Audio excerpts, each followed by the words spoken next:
MIT, ele fez carreira militar. E um dia ele foi ser bolsista no MIT. Um belo dia depois de aposentado, ele resolveu morar nos Estados Unidos de novo, levou a família inteira para lá. Então eu fui no colégio, no high school normal, e depois de high school eu fui aceito na faculdade de música de lá, que era uma escola famosa, chamada Berklee College of Music, né? Então lá foi realmente onde eu me desenvolvi, tive toda uma bagagem teórica que eu desenvolvi a vida inteira, usei a vida inteira, os poucos períodos que eu estudei lá.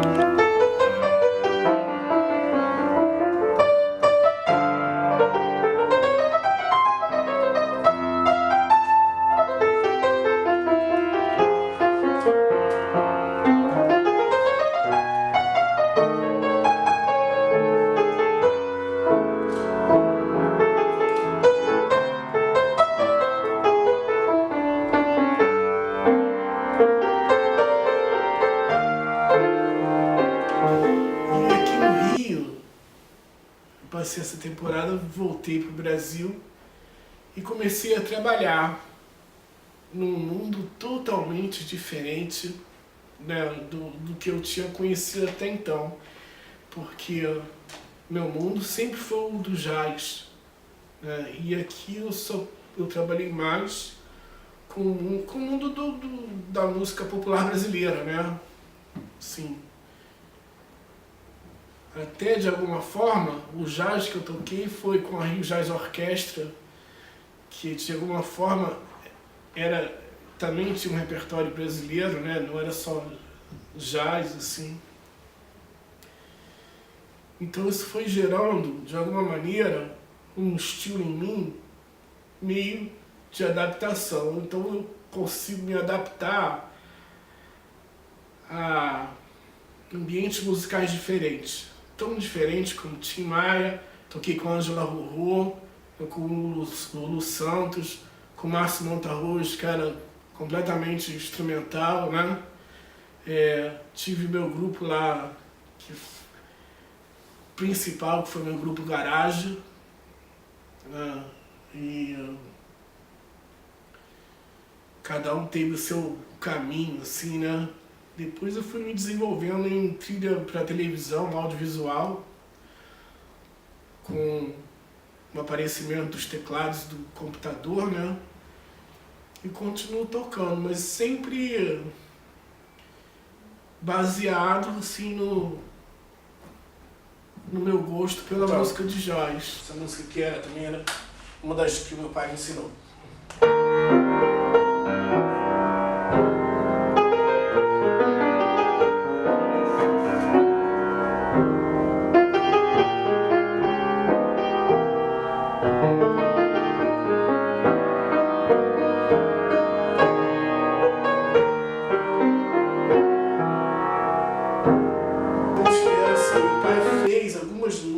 Com Dorival, que não são canções praianas, são os sambas canções. Essa fase do Dorival Caymmi de samba canção é onde teve mais influência do jazz, assim, pela progressão dos acordes, né, pela forma da música, né, mais do que o samba, né? Então meu pai fez uma canção chamada Você Não Sabe Amar, que foi gravada por milhões de artistas brasileiros, né, extraordinário, essas duas têm um nome dele, as outras não têm, porque é uma coisa que não era comum na época, né? Mas eu reconheço assim, Não Tem Solução, Só Louco, né? Então tem um dedo ali, de um jazzista mais ali.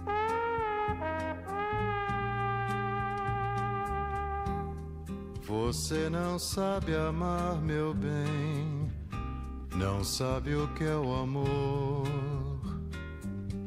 Nunca sofreu, nunca viveu, querer saber mais que eu.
Ed Mota.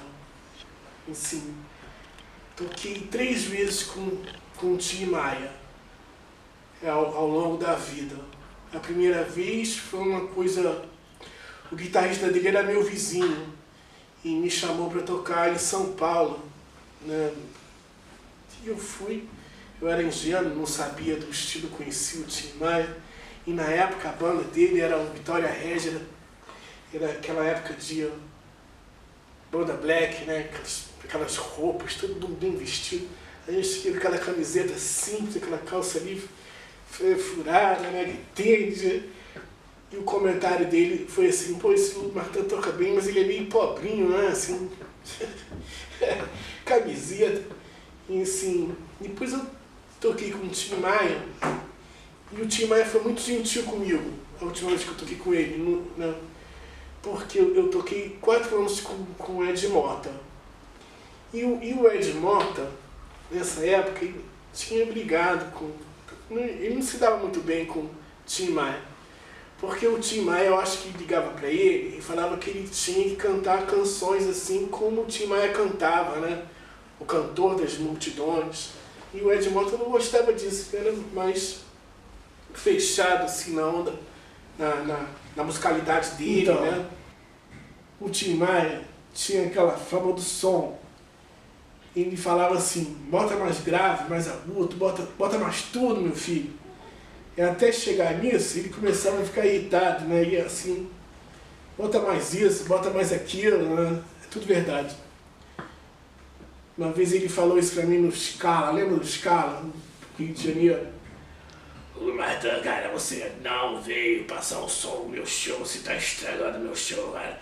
Esse acorde aí você toca no seu show, no show do Tim Maia, você não toca esse acorde, meu filho. Como que eu me adaptei?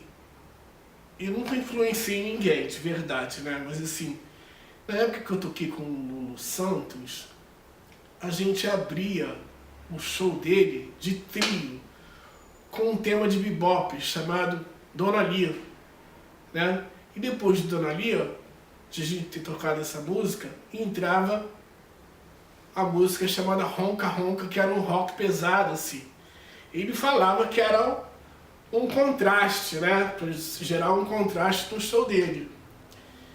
E não sei se ele fazia isso de brincadeira, mas a gente tocou o ano inteiro, né? Com ele, esse mesmo grupo do Triagem, do Garagem, era o trio do Garagem, né? O Arthur Maia e o Claudinho Infante. Então, ele deve ter gostado de alguma maneira. E ele sempre falava assim, né? Ele me corrigia assim: ah, o primeiro amor do jazz é o blues, né? Então ele gostava de blues, assim, né? O Ed Mota também eu consegui influenciar no jazz, porque eu apresentei um disco para ele chamado Simbioses, que era do Bill Evans com Klaus Orgeman. Um trabalho maravilhoso. Então ele uma vez ele deu uma entrevista na Playboy e só falou que eu tinha feito isso, né, na revista. Mas ele foi uma pessoa que me fez voltar a gostar de escutar música, porque ele tinha tantos discos e tantos CDs, né, no estúdio dele, que assim, dava vontade de conhecer, né? Ele conhecia tudo, de verdade. Outra pessoa assim que eu possa ter feito... O Leone. O Leone, eu tenho certeza que assim, com o meu toque mais sofisticado no piano, de jazz, influenciou ele, porque a gente fez o grupo Heróis da Resistência e ele tinha saído do Kid Abelha, ele já queria sair do Kid Abelha, né? Eu já estava saindo, e me propôs fazer uma banda assim, era meio baseado, ele gostava do Sting.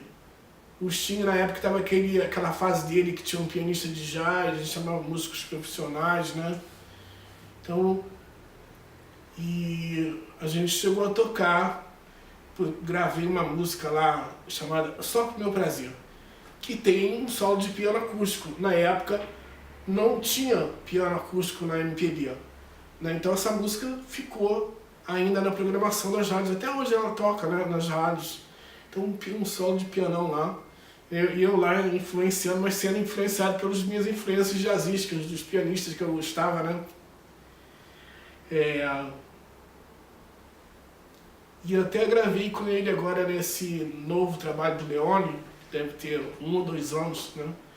Gravei um solo de piano acústico, uma música lá dele. E o charme é que ele me apresenta na música. Eu tô lá tocando, ele para de cantar, quando eu vou fazer o solo ele fala assim, pô, Lulu Martão, o piano. Então ficou esse carinho, assim.